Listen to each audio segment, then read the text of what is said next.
All right, I think we're live. Looks like it. Looks like it. All right. Hi, everyone. I'm Plywood. I've been here, but now I'm playing, so it's a little bit different. I'm here with the Jaguar King, who did a wonderful MGS3 run that was Hel- killed by the boss called the Internet. Yep. Hello, everyone. I'm Jaguar King. And we're going to be doing a Metal Gear Ghost Babel run for you all. Very hard. The debut very hard run on this channel, so let's cross our fingers that it's not so brutal. All right. In three, Mm, 2, 1, go. Good luck. Thank you. So yeah, welcome to Metal Gear Ghost Babel. This is one of my favorite Metal Gear games. I have it right here, but it's the American version. And this is a Game Boy Color game. I'm playing it on my GameCube via the Game Boy Player on Game Boy Interface software. We're playing the Japanese version. So, stage 1 is pretty straightforward. We're just going to be going up. But I think we should talk a little bit about very hard as a difficulty. Compared to normal, this difficulty has more guards, more cameras, fewer resources, and things just do a lot more damage to you. And ideally you go for big boss rank, but that is not really our goal here. Our goal is to survive and get through this fairly quickly while being as stealthy as we can, with some exceptions. And Jag recently learned this run, and he knows how brutal it can be. It can be pretty rough. Oh boy, it is actually a brutal game. I delayed a little bit too much. I felt it too. I was like, I think I delayed a little bit too much. I delay a little bit there so I don't get caught by the guard on the right, but if you delay too much, you'll get caught by the two guards on the bridge. It's really weird. It is kind of tricky, actually.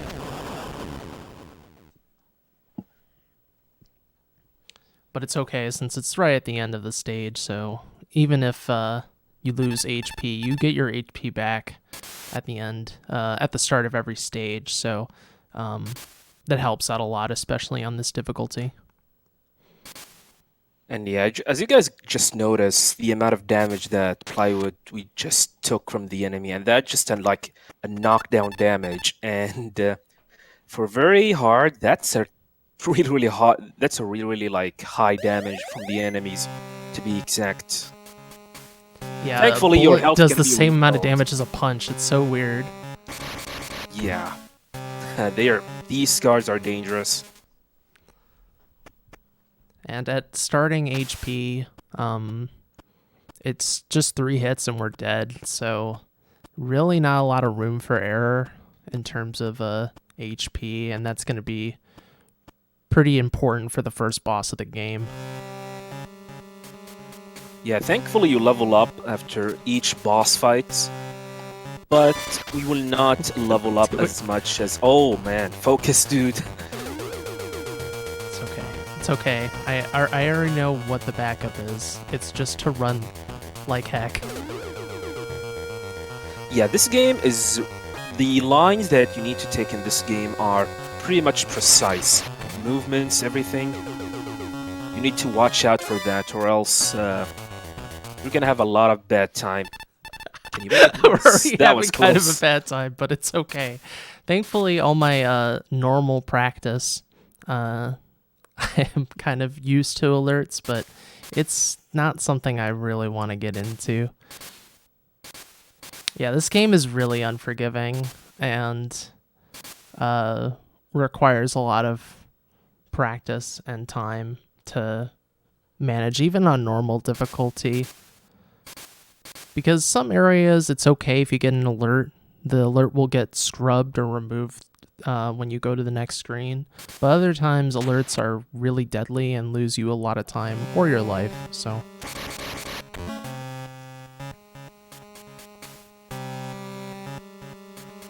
So Plywood is on his way to pick up keycard number 1.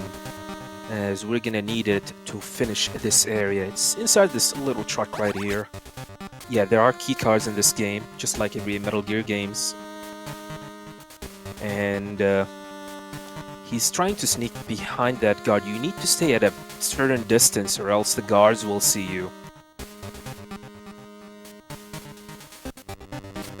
Right here, you want to go prone the moment you get onto the next screen, so you can crawl as quickly as possible. And yeah, if you want to go prone, you have to press start. Yeah, this is... the game pretty much uses everything that the Game Boy Color gave to it, including using start and select buttons. Yeah, it's one of those situations where they did what they could with what they had, and you know, all the functionality is there. We can go through our weapons, we can go through our items, we can use the codec, but with only 4 buttons, you know, the functionality is a little bit tricky. On a GameCube controller, I can use all my face buttons, which is fairly convenient, but even so, menuing can be a little bit weird sometimes. If you press left and down, things get all weird because you're on one menu, then you go to the next menu. And menuing in this game sucks so much. I guarantee that. No matter how good you think you got on the menuing, sometimes it doesn't work the way... Oh, that was unfortunate. But that's okay. All you have to do is now run safely to the next area. The backdash! Wow, that guard. Sometimes the guards moonwalk, and it's really, really bad when they do that. If they moonwalk like that, you're in for the real possibility of like getting shot from another guard, since you're just sitting there as they walk away. Guards are pretty unpredictable in this game. We'll be able to get into that more later on, but first, water skip. We're going to be doing the first major trick of this game, where we will be crossing the screen as a water wave is crossing the screen, thereby avoiding taking damage and speeding this all up, because we're supposed to sit on some ladders and wait for water to pass by, but we're going to do a precise buffer to avoid that. And yes, the first wave is not that hard. The second one is the most important one. So I'm gonna let Plywood focus here.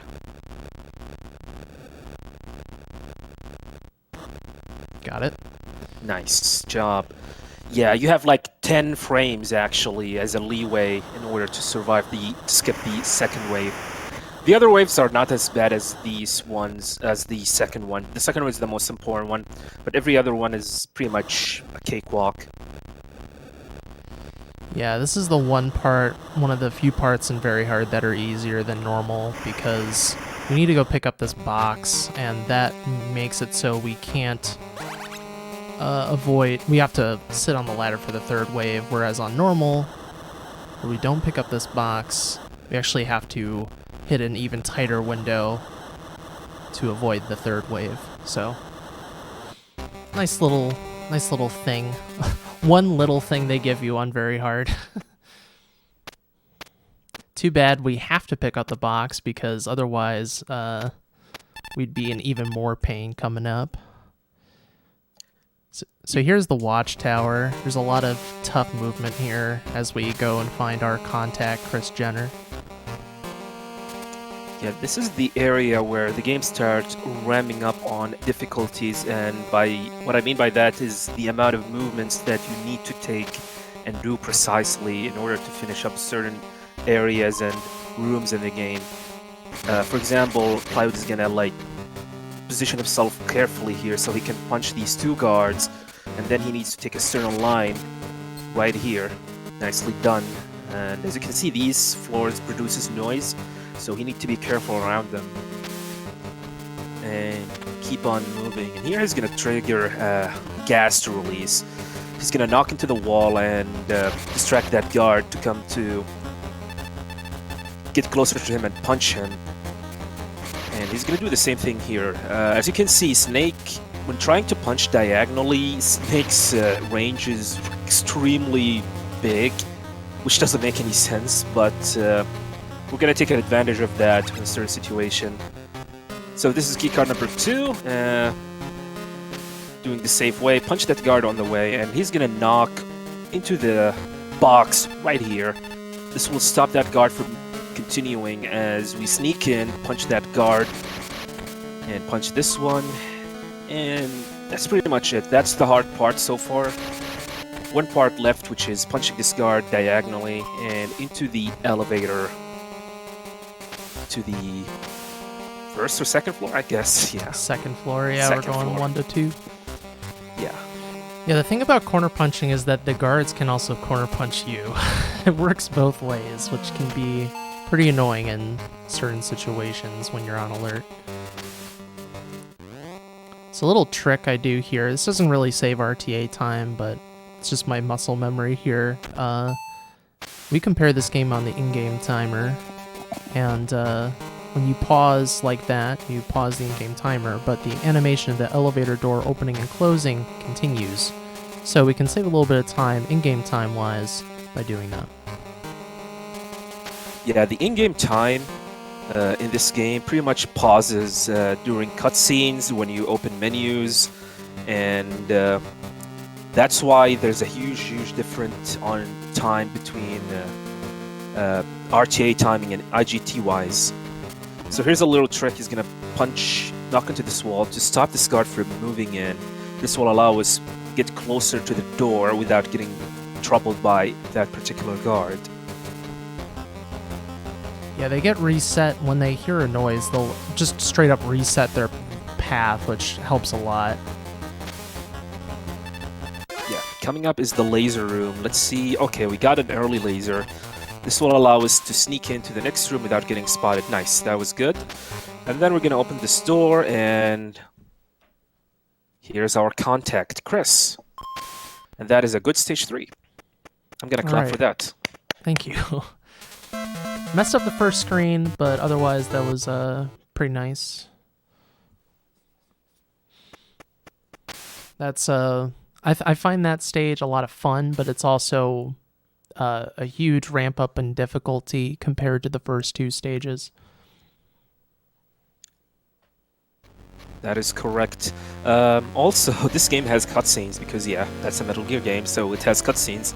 Unfortunately, you cannot skip these cutscenes, so you're gonna have to sit down and just hold B to skip the conversation and the talks that's happened, the lore stuff. It's a nice. I actually kind of like it though, because it's a nice little break between the stages. Kind of breaks things up a little bit. And since I'm on the Japanese cart, the script is a little bit faster, and by a little bit I mean like 5 minutes total. So it's a nice help there. It could be that one of the European languages is actually faster than English, but we know for sure that Japanese is faster than English by a large amount. Yeah, RTA-wise, if you want to speedrun this game, you don't have to worry about which version you want to pick unless you're pretty much worrying about RTA time, because we use IGT time here to measure stuff, and the IGT time we take every stage is being counted by every stage you finish. There's a timer, and then by each event stage you pretty much calculate all of the stages and you get the final result for it. So thankfully, USA or US version and Japanese version do not get affected IGT-wise, but RTA-wise, yeah, there's a significant difference. So here we use the box to get ourselves covered from getting spotted by the camera here. And here we're going to get another alert, just like what happened on stage 3. We're going to trigger the laser. But thankfully that if each time we go into a different room, following Chris, the alert will go away and just we can continue here. So these are not cameras, these are turrets, so we need to be carefully closing by or else we're going to end up getting shot, and you do not want to get shot here, especially on stage 4, since we're going to have to fight our first boss fight in this game. And we pick up the chaff grenade on the way as we're going to need it Oh, that was close. Okay, don't scare me like that, Plywood. Okay, yeah, the turret do a huge amount of damage, so... And you do not want to take damage right now, because as we just said, we have a boss fight coming up, and probably the worst boss fight in the game, Slasher Hawk. And we need every bit of health possible against him. And we're going to explain more about him once we reach him. You may have noticed that I just stopped for a moment. That is just to ensure that that guard does not see me. It is possible to go too fast in the spiral, and then the guard will see you, and that's not great. Yeah, it happened to me, so... I was waiting as well for it to happen to you, and then you'll be like, what? Why did I get spotted by him? It finally happened, and you're like, oh, crud. I was too good for that area. It's too good. Sometimes the game just says, no, you're too good. It's over. Another new strat. By the way, a lot of the new strats in Stage 3 and 4 are from Bad Humans. Shout out to Bad Humans for this strat. This knock strat. Yeah, shout outs to Bad Humans. And everyone who actually speedrun this game, including you, Plywood. So here, we knocking through the wall to distract this guard twice, and then as we wait for the camera to get a little bit to the crate, sneak in, punch this guard, and then we're gonna go in and punch this guard as well. Yeah, the old strats, you have to wait and move in a precise timing.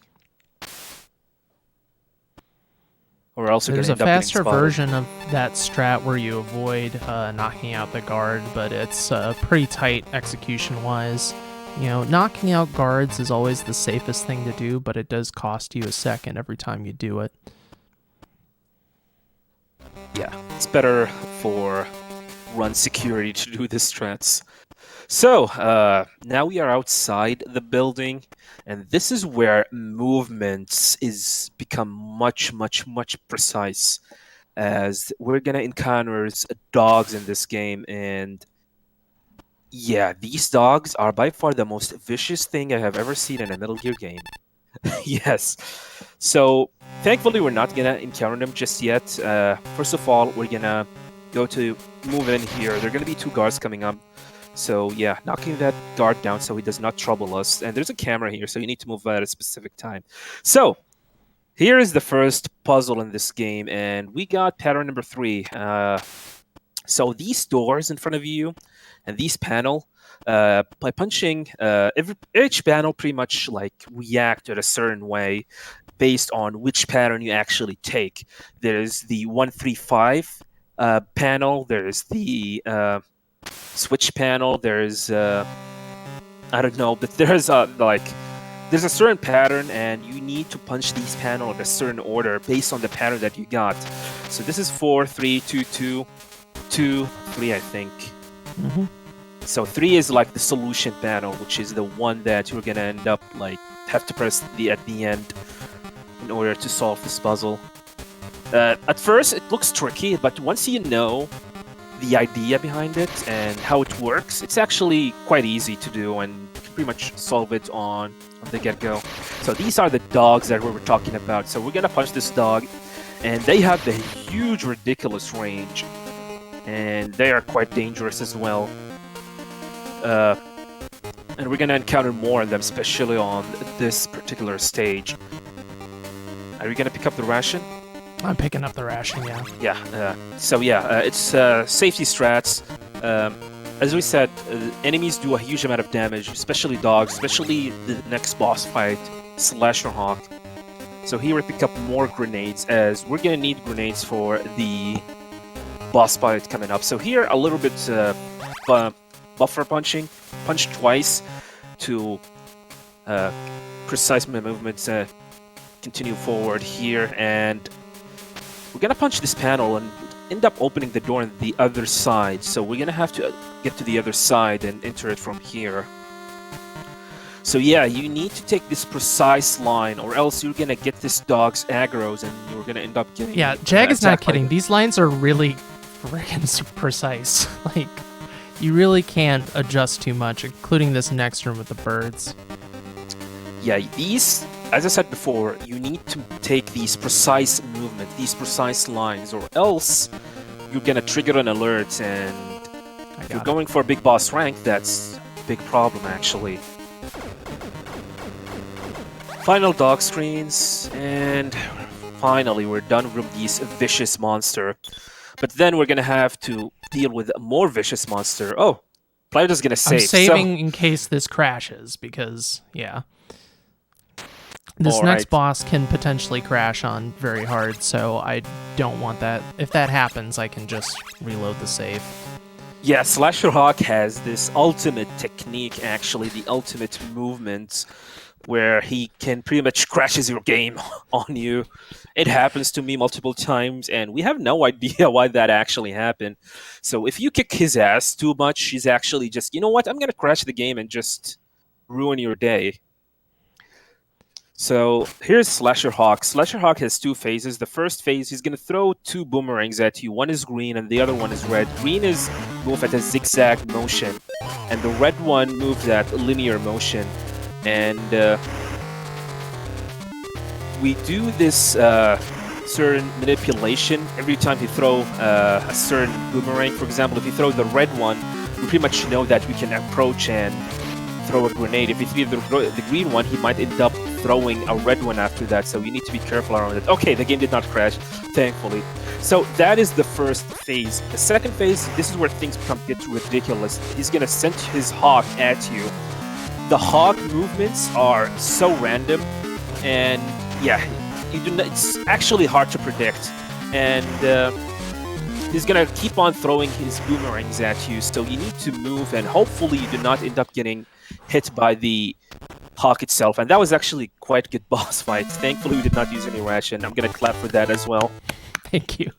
That is, yeah, you really don't know what's gonna happen with that bird. And you know, the general strategy is to kind of run in circles and try to throw in grenades when you can, but even if you do, sometimes that hawk is just going to ruin your day.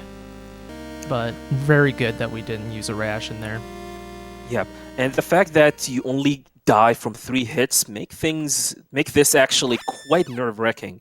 Especially this is something that happens like 20 minutes into the run. Unlike games like Metal Gear 2 Solid Snake, where the hardest boss is actually Black Ninja, where it happens like 3 minutes into the run. This fight, Slasher Hawk, happens 20 minutes into the run. So yeah, you are pretty much like, the run does not actually start until you beat Slasher Hawk. So this is stage 5, the barracks, or something we call, what was it again? I think it's called the barracks, yeah. Yeah, it's called the barracks, yep. And this is where, like, this stage is actually quite long, and that's because you need to do certain things in order to finish the stage. Excuse me, sorry about that. No, it's okay. So yeah, we're going to be riding some conveyor belts, and this part's going to be a bit slow. This first trip, we're just going to ride. There's no choices to be made, but as we get the red and blue boxes, we have to go certain paths to get all the things we need to beat this stage, which is to find Dr. Jimmy Harks, the Tomato Man, the Kool-Aid Man in the basement. Yep. And the only way to speed this up is just to follow wherever the conveyor belt is traveling. So I'm holding left right now while it's traveling left just to speed it up a little bit, but otherwise it's an auto-scroller. Yeah, this part of this game is actually kind of long and boring as well, because this conveyor belt maze is actually kind of slow. Because you need to go pick up, first of all, you need to go and pick up the red box, and then you need to pick up keycard number 3, and then the blue box, and yeah, this whole ordeal is actually kind of long and boring. So here, you need to move in at a certain way, so you do not get spotted by that guard. Keep in mind these floors produces noise. Here we're going to manipulate this guard, stand next to him, and then continue forward as soon as we feel safe. And we're going to back up to the elevator again. Now, since we have the red box, we can pretty much go back to the conveyor belt maze and take other routes as well to pick up the keycard number 3. Yeah, every time we drop, our ultimate goal is to get back to floor 2 so we can continue with conveyor belts. And something worthwhile noting, when a guard hears a noise in this game, it can be kind of random because they may not hear it at the right time, and they can look around when they hear a noise, and that can completely mess up your movement. So you have to be ready for that, because sometimes it's actually helpful, but most of the time it isn't. And you have to adjust your movement or stop in place. That is correct, because you really need to learn everything that guard might end up doing here in terms of movements. Sometimes you might think he's gonna do something, like he's gonna go back, but sometimes he doesn't do any of that, and then just start looking around right and left, and then you end up getting spotted. So this we're gonna have to use the red box before entering the conveyor belt. This takes us to the right side, and inside we're gonna take the ladder down here. This room is full of gas. Thankfully, we do not need anything to deal with gas. Just pick up keycard number 3, and then we're gonna exit through the door down there. A little buffer here, punching twice, just to time our movements so we do not get spotted by either the cameras or the soldier here. And back to the elevator again, and back to the conveyor belt floor. Yeah, that movement isn't particularly difficult, but the timing is very tight. There's not a lot of leeway there, because if you're too slow or too fast, you'll either get caught by the camera or caught by the guard. Yeah, and that's why we buffer so much in this. There's a lot of buffering, which includes punching like multiple times on the air just to time your movements. And you're going to see a good example of this a little bit on this stage with something we call skipping the thermal goggle, which is going to happen in a little bit after we pick up the blue box, because normally when you pick up the blue box, which we're going right to pick it up. When you pick up the blue box, you're supposed to go and pick up the thermal goggle, but we do not need to do any of that, as we're gonna skip getting that and head straight to the dark room. So yeah, we're gonna take the lower parts. It's important to switch between boxes while you are in the conveyor belt. So this part is a little bit tricky here. Okay, that's unfortunate. So this is what happened. Unfortunately, this area is not that easy because of the guards, the way get closer to you, and you might end up getting spotted if you are not precise on your movements as well. So this is a blue just gonna box. wait out the alert. Yeah. So we're waiting for the caution and the alert to go down, because we're gonna fall another floor down there. There's gonna be a guard coming up as well. Alright, should be fine now. Here's a good example of Snake's like big arm, actually. It's like Dawson from Street Fighter with his limbs. Yeah, exactly. It's like MGS3 Snake, his rolls like have huge range. In this game, his arms have huge range. Yep, that's why we take advantage of this. So here it's better to punch this guard. You can do the same thing as we did with having the box sitting next to him, but as we said earlier, the guard sometimes might not just go back and just end up going like watching, like staring at you on the left side, and then you're gonna get alerted and spotted. So it's safe to just punch him and knock him down. And as we said before, run security is the most important. That's like our little slogan with Very Hard is run security. This game you can make this game uber difficult in terms of your lines and approaches just to save, a few frames here and there, sometimes, a couple seconds here and there. It's rather brutal, and on top of it all, we have some pretty harsh luck elements in this run that we'll get more into later. beyond just the random guards. Yes, if you think you have watched everything about this run, well, not yet. There's still some messed up stuff coming up as well. So now we have the blue box. We're gonna head straight to the upper right of the conveyor belt maze. And normally, you're supposed to go and pick up the thermal goggle, but we do not need to do that since there is... we're gonna do some buffering inside a dark room, which we're gonna enter in a little bit here. So, first of all, we need to kill ourselves. We're gonna throw a grenade right at the wall, game over. And after that, we're gonna exit the room and then enter it, and then we're gonna start punching 9 times. I do 8 and 2, but yeah, there's a range to it in terms of the buffer. Yes, also, it's oddly nice that I got shot earlier, because that means I died in one grenade. Yeah, if you have full health, you want to take damage at the elevator by throwing a grenade, because that grenade will not kill you if you are inside the dark room. So that's the Tomato Man, and we throw a chaff grenade on these cameras to disrupt them. And using a box, so this guard... Sneak in behind this guard. Doesn't suspect a thing. Just a red box sitting on the floor. Just a box, yeah. And here is the C4, as we're gonna need it to blast a wall on the first floor, the Kool-Aid way. And we're gonna backtrack all the way to the conveyor belt maze. Punch this guy. We're gonna do some buffering as well by punching on the air. This will allow us to sneak behind that guard without him suspecting anything. Using a chaff grenade as well, because we're gonna have to go through these cameras again. Yeah, it's a big waste of time sitting through those cameras as intended. And we're gonna do the same thing as we did before. We're gonna kill ourselves, force a game over, and then we're gonna buffer as well. We're gonna punch 7 times, or 8, I guess 7. And we're gonna pass the first 2 lasers, and the third one, we're gonna punch 8 times.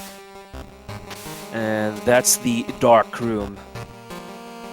I'm glad that worked out, because it's really annoying when you mess that up, since you have to, do that whole buffer all over again. That's correct. And yeah, the lasers are kind of precise, actually. That's why you need to be on point with your buffering there. So here's the room that we're going to have to plant the C4 in. Plant on the down left side, blast through the wall. What the? And here's our Tomato Man, Mr. Dr. Jimmy Harks. And that is stage 5. Yeah, that room we blew up, the C4 in the last room we were in, has the thermo goggles in it. And we actually do need those thermo goggles, but the game designers actually planned in case someone decided to do what we did and not pick up the thermo goggles. And Jimmy is going to hand them over to us. During this cutscene, which is pretty cool. Yeah, Jimmy gave you the thermal goggle to you if you do not pick it up, which is kind of actually make you think if what we did actually on the dark room is a sequence break or not.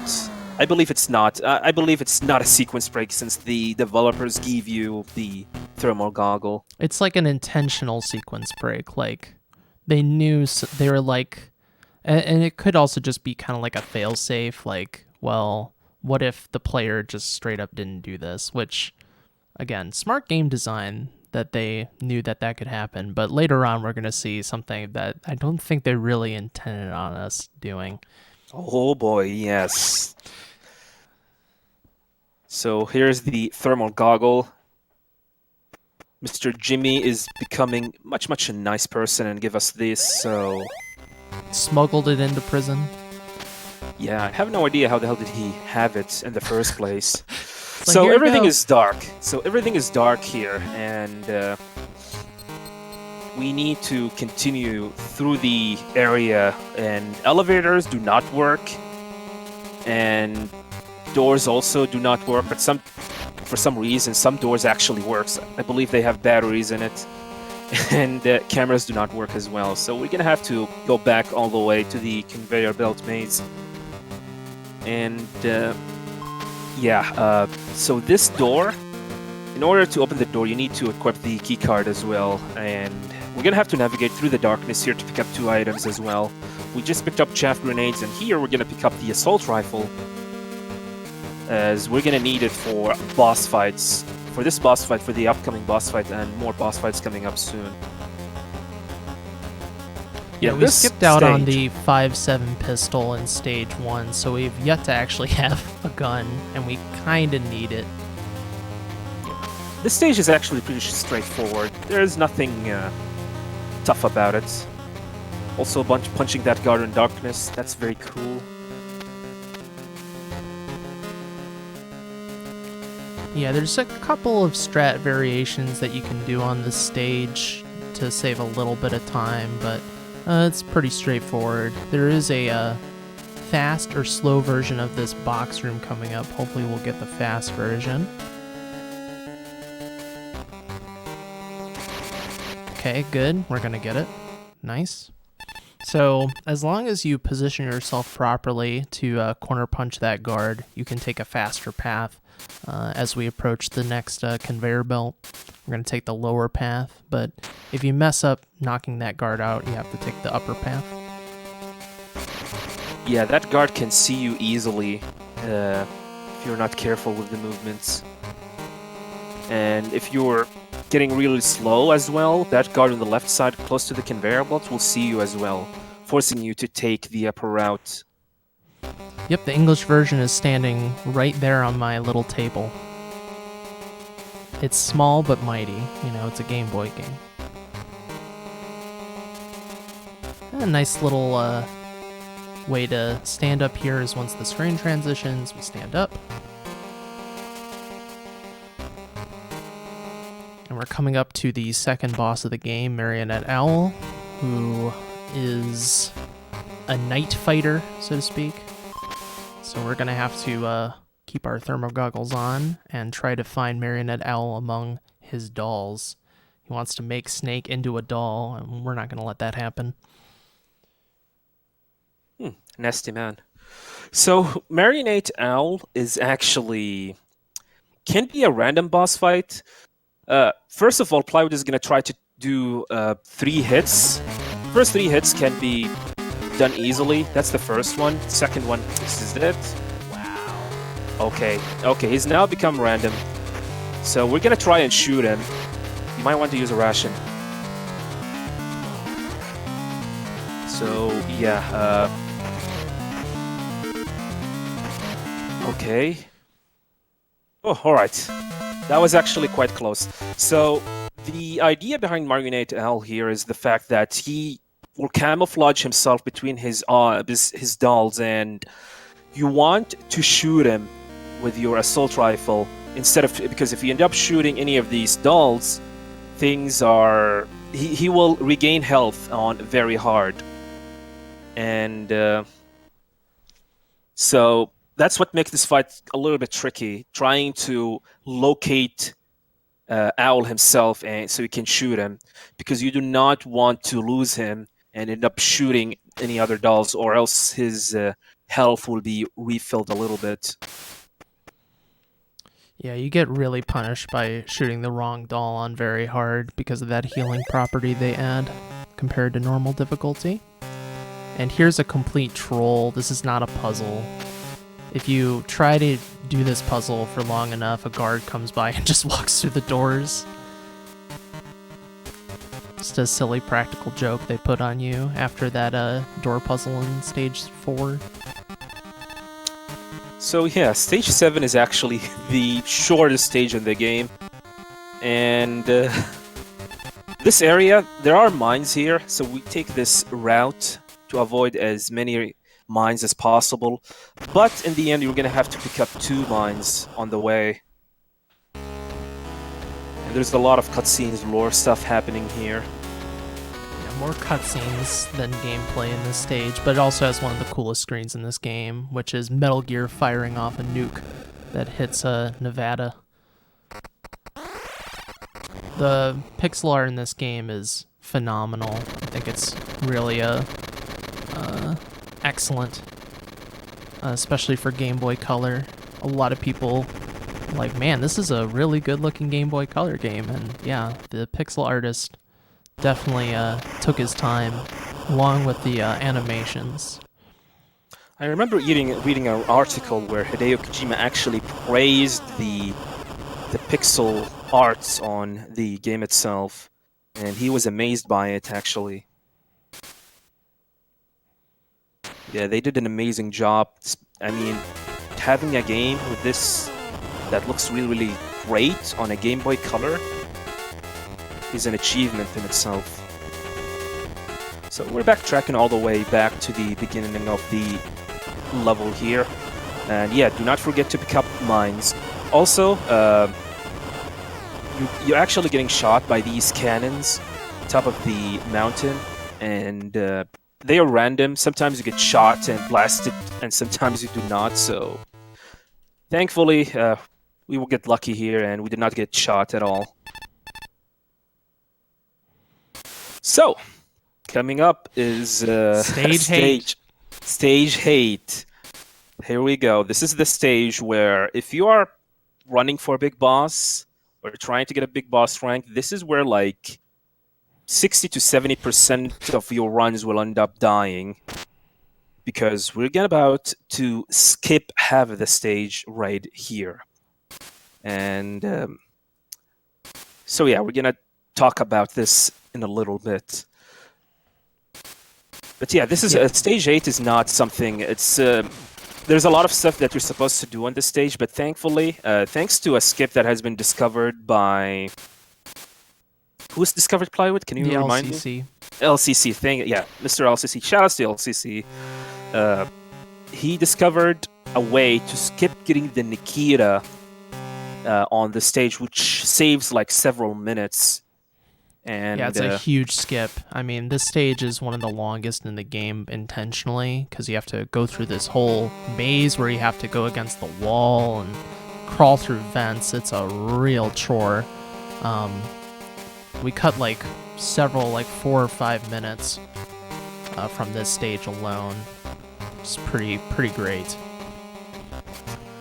Yes, so first of all, we're gonna head to the basement, and in the meantime, in preparation for the next stage, Stage 9, we're gonna have to locate pillars on this stage as we move in through this particular stage, as we're gonna need to locate where each pillar is actually located, as on Stage 9, we need to destroy this whole base.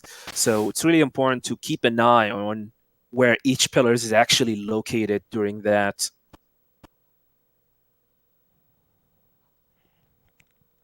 This is the Hallelujah puddles Guard. In here. They talk about the electrified puddles. We're going to avoid running into them because we need all the health we can get for this stage to do the Nikita skip. Yep, so our goal here, we need to pick up keycard number 4. So, okay, here's the first pillar. As you can see, that's the pillar. So we located the first pillar. Plywood is going to pick up a ration here just for safety. Normally, we just head straight to the vent, but we're going to pick up the ration for safety. Because here's the thing, because if you do not have enough health and you did the first part of the Nikita skip, we might end up soft locking the game, and that is something we really do not want to do. We do not want to happen here. So that's why we need to get as much rations as possible. 2 will be preferable, but yeah. We have 3, I guess, so we should be fine. No, we have 2, because I used 2? that one in Oh, yeah. Otherwise, I wouldn't have picked that one up. Oh, you... Come on, dude. Yes, that's what we meant by guards becoming random in their behavior. Just make a run for it. Okay. Thankfully, the alert will go away the moment you exit the area. So here, keycard number 4. Gonna punch this guard away, and then we're gonna do an intentional alert by throwing a grenade into this electrical generator, electric generator. This will allow us to cross the puddle, and then we're gonna head straight to the elevator. Punching guard on the way. And gonna move back up here. And we're moving between these screens so to prevent enemies and soldiers from spawning in. Okay, Call that's this 2. elevator. Okay, that's the second pillar. So we need to keep in mind on that for stage 9. And here we go. This is the biggest part of this run itself. Most important skip, the Nikita skip. So normally you're supposed to head to the second floor, but we're not gonna do so. We're gonna skip getting the Nikita at all. So Plywood is gonna equip the grenade and rations here. And after this Kodak conversation with Chris, he's gonna line himself correctly close to the electric floor. And then he's gonna throw a grenade and damage himself and cause an alert. So here we go. He's lining himself. Okay, that's the good pixel. He's gonna throw a grenade, and then we're gonna equip the chaff grenade. We're gonna wait for a guard to come in and hit us. And that's the first. That's the ideal. This is the ideal way. Throwing a chaff grenade to disrupt these turrets on the way so we do not end up getting shot. We get ourselves spotted by that guard so we can keep the alert going in. Oh my god. Okay, stop it, game. Okay, yeah. They were backdashing. These guys are Tekken masters, by the way. So we used the C4 right here. But we're not done yet. There's another Nikita skip, so we need to get shot. We want to get shot here. And that's the bad RNG. Not playing good. He did not shoot us, so we're gonna have to reload the screen again. Oh, come on. Come on. Thank you. There we go. And that's the Nikita skip. And yeah, you can see how things can become really nerve-wracking, especially when you're trying to getting our big boss rank. Oh my god, come on, dude. That snipe. Oh man, it's the marathon run, dude. It's like they have to just try to mess with everything. Anyways, this is Pyro Bison. We're going to be doing a manipulation here with mines. Yeah, at least we made it. So yeah, Pyro Bison, first of all, we're gonna plant 2 mines on his way. That's okay. That's fine. You can recover from that. Just be careful. So we need to sneak in behind him, and then we're gonna use the assault rifle and shoot him from the back. You need to shoot him at a certain animation. Okay, yes, you can get him here. So you need to time your shot correctly and shoot him behind him. Uh-oh. We recovered. Okay, we're fine. All right, that was kind of close, actually. Yeah, Pyro Bison is a real pain in the butt on very hard because you can't manipulate him like you do on normal. He doesn't move consistently, so you have to like pull him down like that, and it's the most consistent way I've found to do it. Of course, I messed up the execution, but using 2 mines, hurting him a little bit, and then shooting him at the end of his iframes is how you win that fight. Again, if someone can find a better, consistent way of doing that fight, I more than welcome it. But I spent several hours trying to find some like fully 100% consistent way, and that is the most consistent way I've found it, as long as you can execute properly. Yeah, the hard part about him is trying to get behind him. That's why we use the mines, so we like delay him a little bit so we can have enough time to sneak in behind him and start shooting him. That's the hardest part. And if you're doing this on Big Boss rank, you're probably going to be really, really low on health, where the next shot or fire burst is going to end up killing you. That's why he is a dangerous boss fight, actually. So, this is stage 9. First of all, Plywood is going to pick up that ration because, yeah, we need rations. But we're going to call for an elevator. I got the Oh vent my god. pillar. So that's that pillar. It's not that bad, but we're gonna a waste a lot Pretty of big time. waste of time, yeah. So yeah, this is the pillar RNG on stage 9, and there's no way to manipulate the RNG. The RNG for the pillar pretty much start to activate the moment you launch the game. So every time we go to stage 9 or stage 8, we just hope we can get a good RNG with the pillar. Sometimes you get it, sometimes you don't. And we're gonna hit to this area. This is where we're gonna get called by the colonel here, and he's tell us our next objective, which is to destroy this whole place, so we can stop Metal Gear from getting energy from. And the idea is that you need to get C4, and you need to plant 4 C4s at 4 locations. Depends on which pillar these locations is going to end up being. Okay, we didn't get deep basement. So yeah, there is no deep basement. The pillar locations are random, as we said before, and just gonna hope. So far we have located 3. There's still 1 left.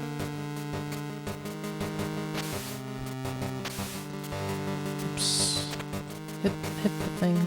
Okay, that's the 4th. Alright, so we have located all the pillars that we need to destroy. Now we need to go to them and plant all of these C4 that we have.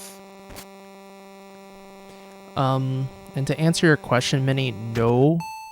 You can get the vent pillar with that pillar. All that pillar means is that the spots on the left side of the bison room are not activated.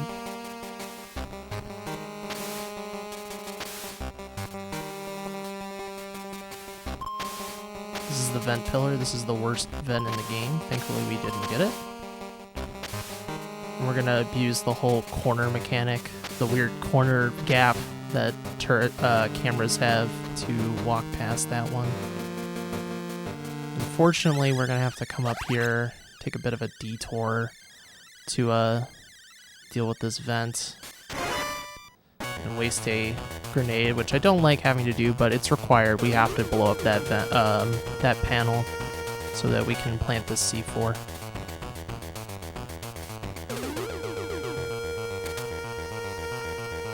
And we're gonna go over to the left side over here, and we're gonna wait out the alert. This is the best way to deal with this.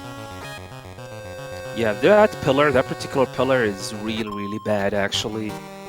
It's such a time waster, and you're gonna waste a lot of time trying to get that pillar destroyed.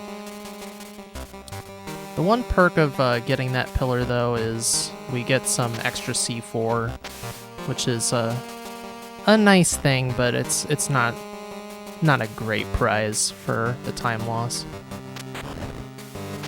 Yeah, getting a C4 here pretty much guarantees that you do not need to pick up any more C4 later at stage 11. Sneak in between these guards and these cameras, nice and easy. And yeah, the electric floor do not work anymore on stage 9 because the game assumes that you actually destroyed their panels.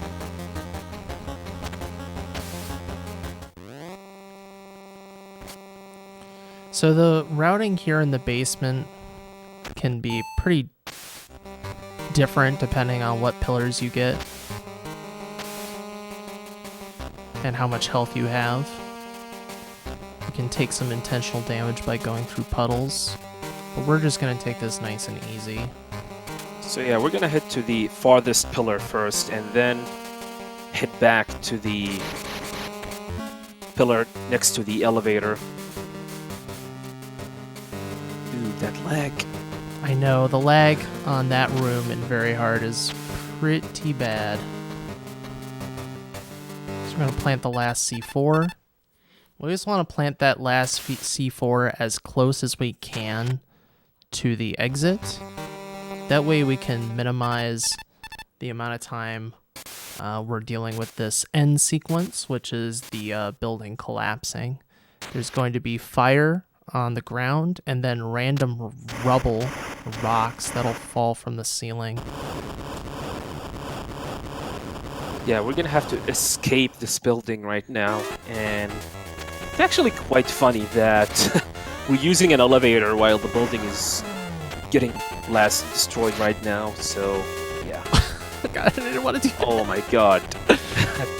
I So, actually yeah, am a little bit confused too. I don't know if it's actually worth it to press the elevator button at all before that sequence plays. Because it just canceled it out. Anyways, oh please. So you might want to use a ideally you go here. It'll be okay, I'm sure. Okay. So yeah, Just be careful. the rubbles are random. So worst part is getting hit while you are putting your back behind the wall, trying to cross these boxes. Thankfully, we survived. That This was game is so close. mean sometimes. This game always likes to put on a pretty face for a marathon. Oh yeah, as far as ranks go, I think there's 4 ranks in the game. Excellent, good, okay. No, it's excellent. There's no okay. There's no okay. It's excellent, good, poor, terrible. I always think there is an okay, but no, they're just like, that was poor. There's no okay. You're just poor.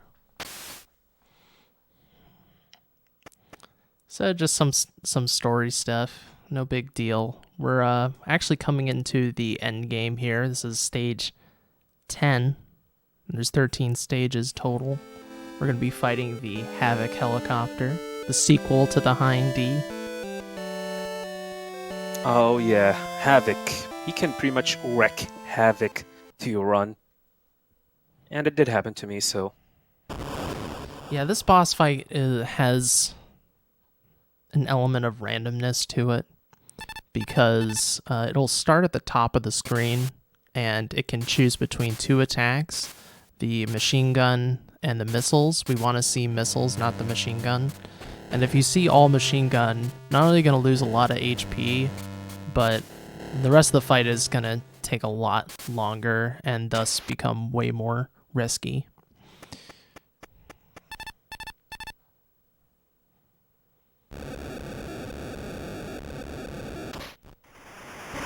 And since we're coming into endgame, our item or our ammo management is becoming way more important, because we want to have as many grenades as possible for Metal Gear in stage 12. Yeah, very hard is pretty much really demanding in terms of ammo reserve and everything, so you need to keep as much ammo as possible, especially grenades. You cannot waste too much, or else Metal Gear Gander will be a lot pain to you. So same as we did on stage 7, these mines are still here. On the way we're gonna pick up rations, and we're gonna start climbing the mountain, and we're gonna pick up grenades on the way in preparation for Havoc. And hopefully we can wreak havoc on him before he can wreak havoc on us.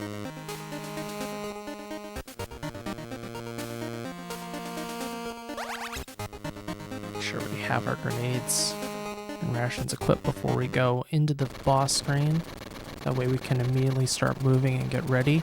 The first throw is consistent as long as we hold up left and then throw the grenade when the Havoc appears on screen. Yes, though Havoc, he can be random. He's actually quite random.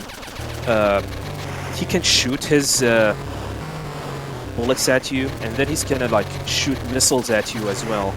We need to time our grenade at him. Okay, that's a bad RNG actually. So you need to time your grenades so it hit him once his iframe is actually gone.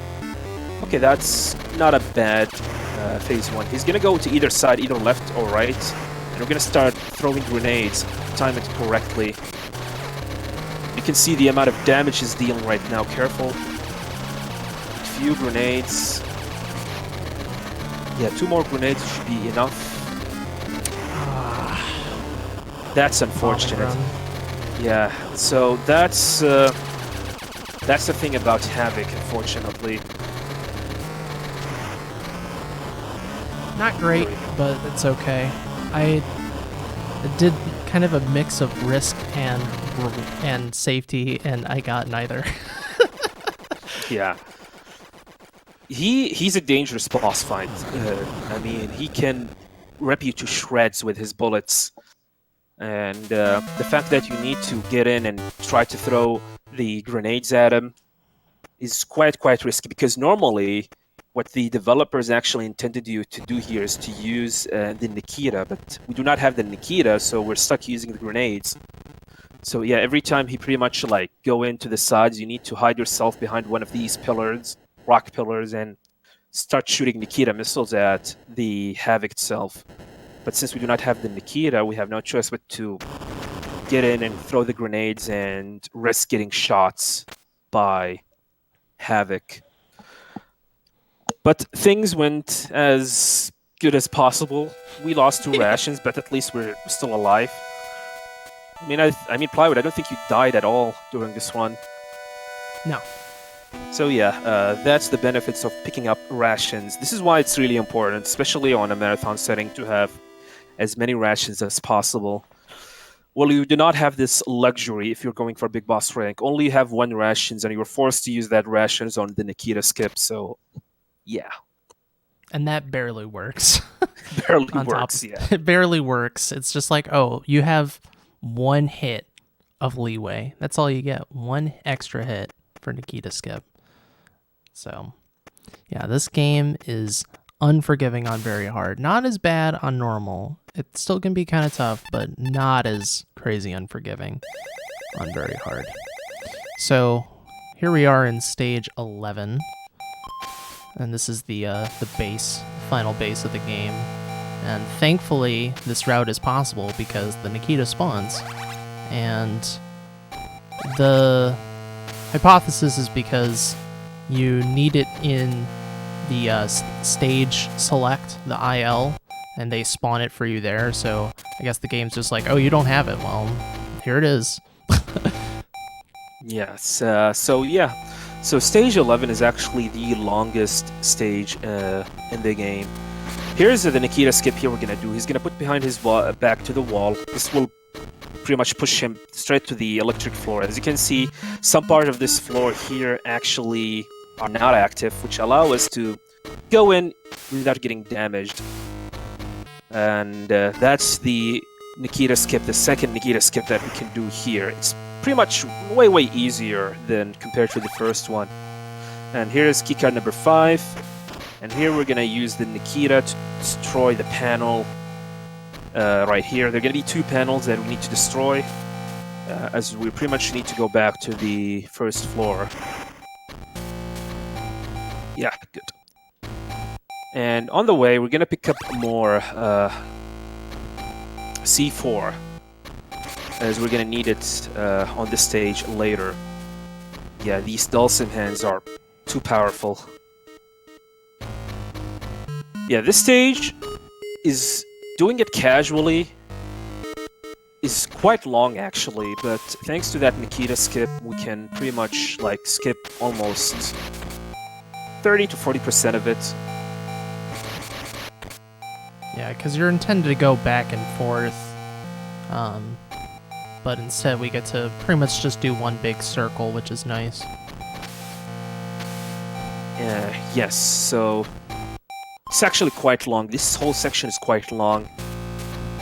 And I actually do not remember what you're supposed to do here, but I remember it was really long. It's been a while since I played this game casually. And this is the longest elevator in the game. We're gonna head to floor sub 50, I guess. Yep, our ride into hell. Paying an homage to Metal Gear 1, where you're supposed to go to level 100. But here we're gonna go to 50 first, then do some stuff, then level 100 again. Just get our cardio in. Because we haven't had enough already in this run. Do a little prone dance. Shake our arms. So we're gonna equip our chaff. We're gonna need it.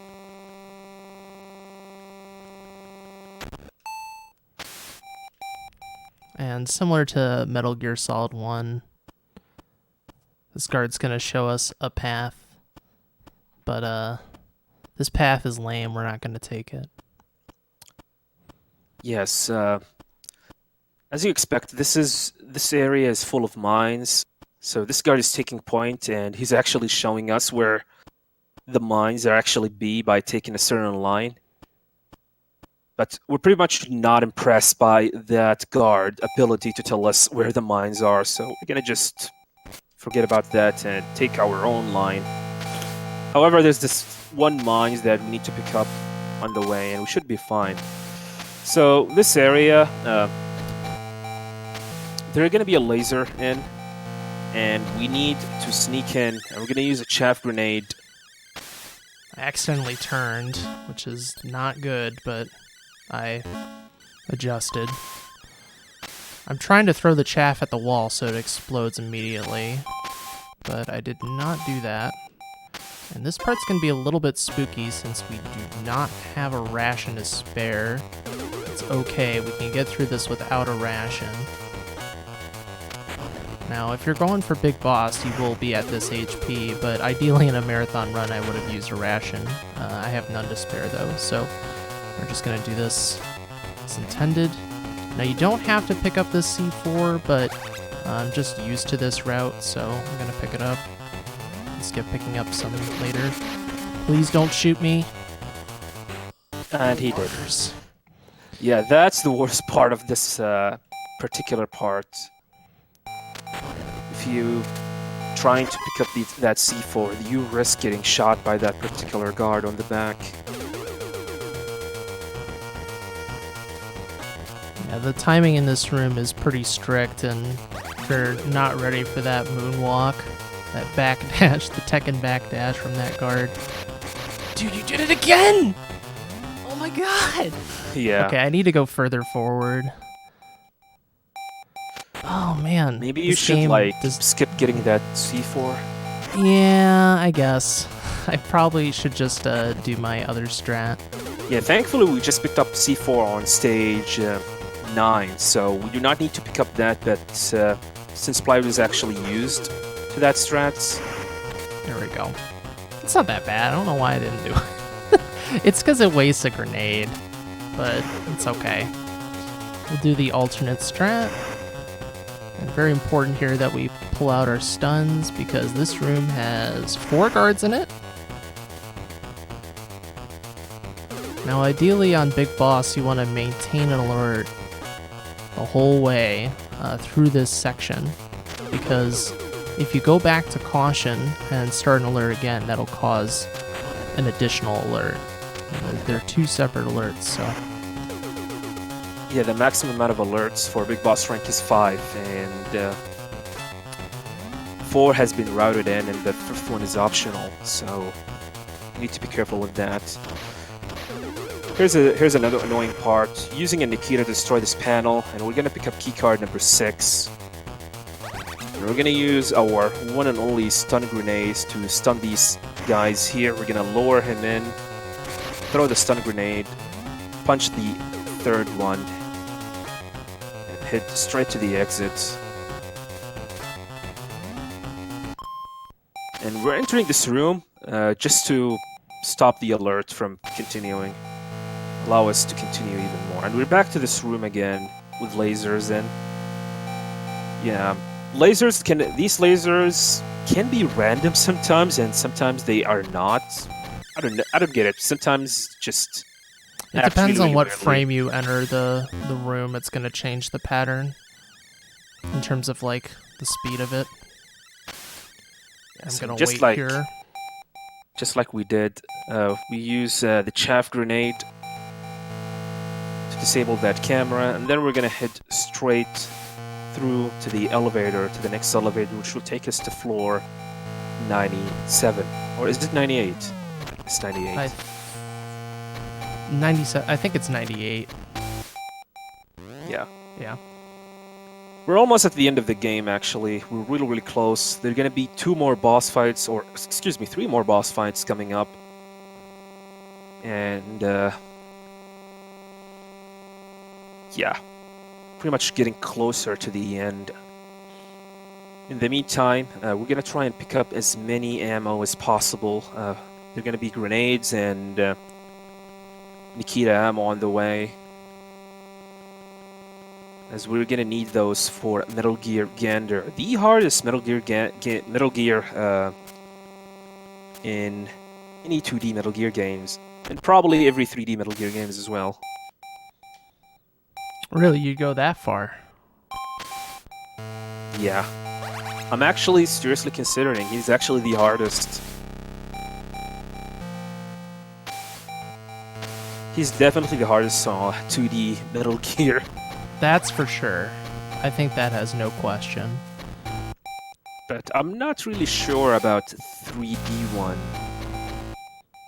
I guess Metal Gear. What would you say would be the hardest Metal Gear in the 3D games? I guess Ray's? Ray and MGS4. Ray and MGS4 is, oh my god, it's he's not an easy feat. The Rays in MGS2 are, as long as you're consistent, you should be fine. But Ray on MGS4 is another level. So yeah, we picked up more ammos on the way. We picked up grenades and we picked up some Nikita, because we're gonna need it for Metal Gear Gander. As we said before, ammo in this game is, especially in very hards, is really, really scarce, and you need every bit of ammo you can find, and also you try to lower the consumption of any ammo that you have, especially grenades.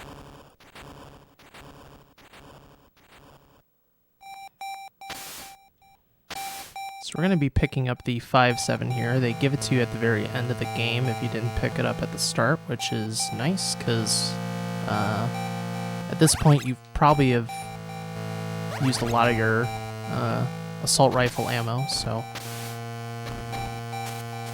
But we are not going to use it for this fight. I'm going to keep it for Metal Gear. So we're going to do this fight on one hit from death. The Black Arts Viper fight. This is part 1. He's going to show us his cool arm that shakes. Vibrating arms. That vibration, it's pretty impressive. The prosthetic arm. This game did it before MGS5. That's why he's famous with ladies. Yes. They don't call him Black Arts Viper for nothing. So this boss fight is yeah, focus. This boss fight can be kind of weird to explain. You see these lines, these white lines. These actually, the game is actually telling you that these where the traps is where it's going to be activated. The moment they go away, these lines will be activated, and if you touch one of them, you're gonna explode and die. And so you need to be careful around them. As long as they showed up on the screen, you can cross them easily. And if you stand too much, okay. I thought he went over to the other side. Yeah, this is actually quite intense. We got through it though. We still haven't died yet. So good. Still excellent. Yeah, that boss fight, if you do not know how this boss fight works, it's a nightmare. But once you figure out the idea behind these lines and what they do and when to move, it's actually a quite easy boss fight. It's really, really simple as well. Yeah, the big thing with that fight is having a good start, and that way you can maintain close proximity to Viper as he moves back and forth. The issue I had there was I was losing him more and more, and then I miss my bullet, and when that happens, it gets a little bit spooky. As with a lot of things in this game, if you do it wrong, you have to start doing crazy backups that you don't want to do. Like just hoping the panels don't explode in front of your feet. Also, keep in mind, we have rations. That's why we're pretty much blast through this game. Imagine doing this without any rations whatsoever.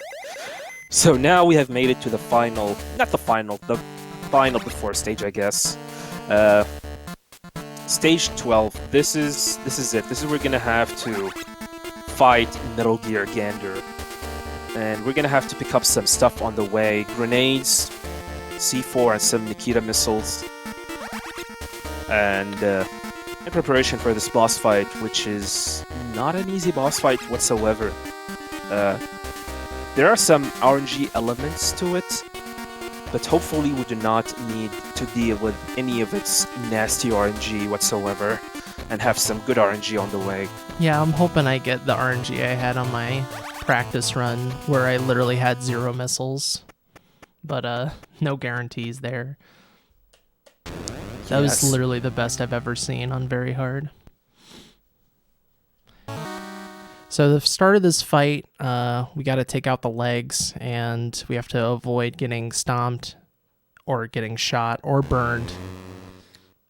So yeah, this fight, there are 2 phases. This is the first phase on the boss itself. He's gonna try and stomp you. We need to destroy its leg. We're gonna plant the C4 and detonate them as soon as the legs get closer to them in order to deal damage. And also, we do not want to get blasted by the bullets on the way. Yeah, these bullets can get shot at you either horizontally or in a vertical position. It's a perfect fight. Wow, that's a good phase 1. And we did not lose any kind of health whatsoever. That's actually quite good. So that's the first phase. Second phase is going to start in. And the real fight will start. So here the game shows you the weak points that you need to go for. The turrets on top of these shoulders, and the TMD, the missile, back on behind Gander. First of all, Plywood is going to head to the right side, and then we're going to equip the grenades, and then we're going to start throwing them to these turrets. And we're going to keep on throwing, dealing damage. As you can see, we're dealing really little damage to Gander. That's okay. It's completely fine. And the moment its shoulders open, we're going to throw a Nikita missile, or shoot a Nikita missile to it. Yeah, these shoulders takes like 4 missiles. And in the meantime, we're gonna use the grenades that we have to damage Gander until the shoulders actually opens up and shoot the Nikita missile to it. So that's the first shoulder. Now we're gonna head to the left side and do the same thing with it. Throwing grenades to the other turrets and shooting the Nikita missile as well. So Gander should start using his TMD at us anytime soon. So here it is. Missiles. So you would need these missiles are random, but hopefully we're gonna. Cloud is gonna try to use boss buffering here to determine the missile trajectory and location in order to avoid them. And we're gonna get back and keep on doing what we just did. Throwing grenades. Alright, so TMD is now launched. Cloud is gonna shoot a missile to it, which deals more damage to Gander here. Same thing, pause buffering. We're trying to determine where the rocket's gonna be. Okay, good. Back up again. Continue what we do. Okay, that's it. Now we're gonna deal with the flamethrower. Alright, now we did enough damage to it. We're gonna have to use the grenades and throw it to Metal Gear Dingus, I guess. So, yeah, throwing grenades will take 8 grenades, so we need to pick up more grenades on during that. Yeah, the grenade packs either spawn either on the right or the left side. We also need to avoid getting hit by the flames as well, but we should be fine since pretty much full. And that's Metal Gear Gander. That was actually quite good Metal Gear. I'm gonna clap for that. Thank you. Yeah, that's the final sniper at the end of the run. Stage 13, the final boss, is not really as challenging at all compared to Metal Gear. Dying on that fight is a huge time loss because you have to start over at the very start of the stage. So that's, like 3 minutes lost right there. So yeah, this is the final stage in the game, and there's nothing to explain here. We're gonna have to fight Vipers again, and every time we're gonna shoot him, he's gonna flash the screen white, and he's gonna either spawn to the right side or the left side based on where you shoot him last. We're gonna use the pistol that we just picked up in order to take him down. This fight should be quite simple and straight. I mean, normally you should not have any problems with him whatsoever. As long as you keep your distance, you should be completely fine against him. Yeah, it's more of an annoyance than anything because he'll go randomly around the screen where he spawns. You can deny part of where he spawns, but not all of it, so you kind of just have to gamble and hope he spawns where you want him to spawn. Also, at the very start, I'm going to go down left and hope he spawns below me. Yeah, also worth to mention that there's a timer on this stage, so yeah. But you don't have to worry about it. Also, this music rocks. Yeah, every time you shoot him, he's gonna speak some words of wisdom, which doesn't make any sense.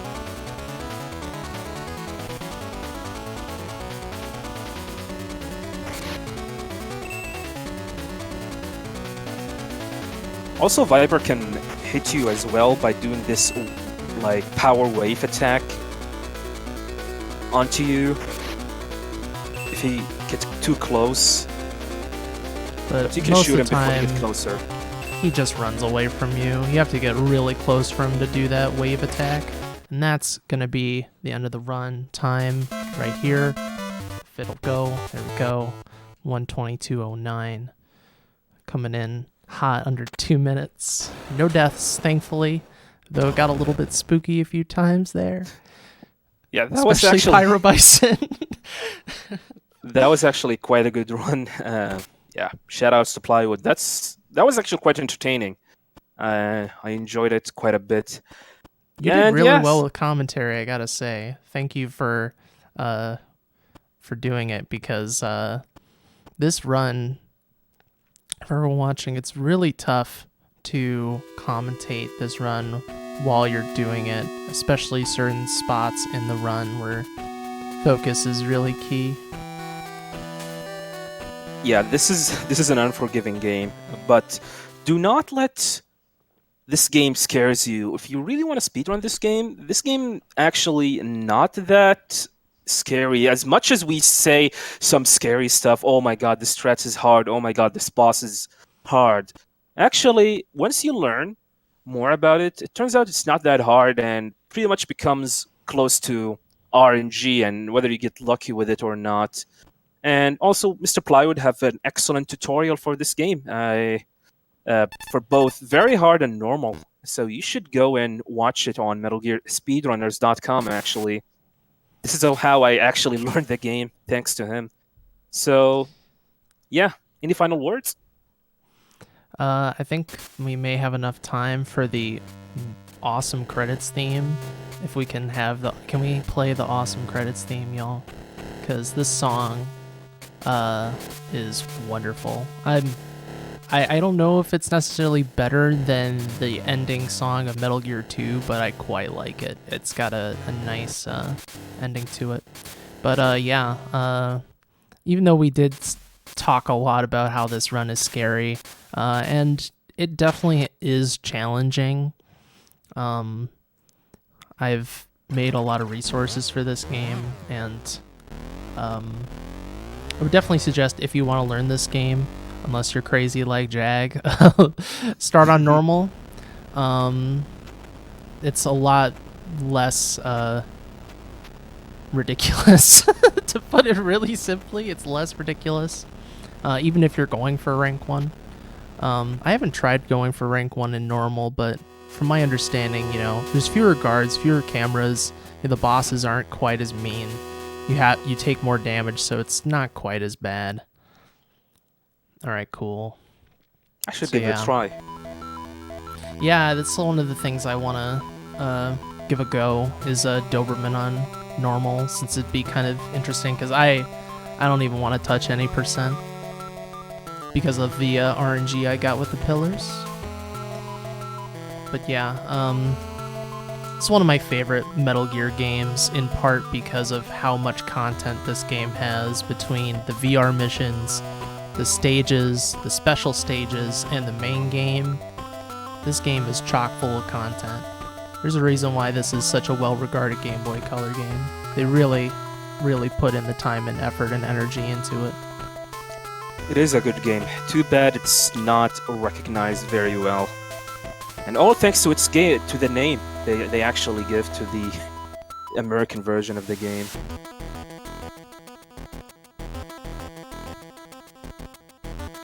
And we'll be able to see what our in-game time is at the end. This is probably going to end up at around a 44, maybe. That's my guess. Yeah, it's a short credits sequence here. Music is dope, by the way. Look out for Barrel Affairs by Atsuo Higuchi, which is referencing, there's a special stage with the mountain that references Donkey Kong. There's barrels rolling down, so I guess he did the programming for the barrels, so he gets the Barrel Affairs credit. I remember being surprised by that when I saw it the first time. I was like, what in the world? Yeah, this game has a lot of content. It actually have even a battle mode, multiplayer mode, I guess. Yeah, the first battle mode in Metal Gear, period. Multiplayer game for Game Boy Color. Nice. Yeah, it's not just Pokemon. It's also Metal Gear. This track is called Departure. I think the Metal Gear 2 one is called Farewell, and this one's called Departure. And Shinta Nojiri directed this game, who also directed the Acid card games, which will not be running this marathon yet, but one day soon, I'm sure we'll get Acid, one of the Acid games, on this channel, and it's going to be amazing. Alright, so let's see what this in-game time is. We're going to get rank Falcon. And we got a 45-14, 12 alerts, 5 rations. All right, not bad. Yeah, not thank bad. you all for watching, and thank you to Jag and everyone who's contributed to this game. Coming up next, we have Tyler 2022 with his Airgites God Bless the Ring brand new quest run. If you guys like randomizers and dungeon crawlers from the late 90s, do I have a game for you? Or rather, should I say, Tyler has a game for you. And then after that will be me returning with Rugrats Search for Reptar. So don't go away. Don't touch that dial, as they say. We got some more content for you before we close out the stream for Friday.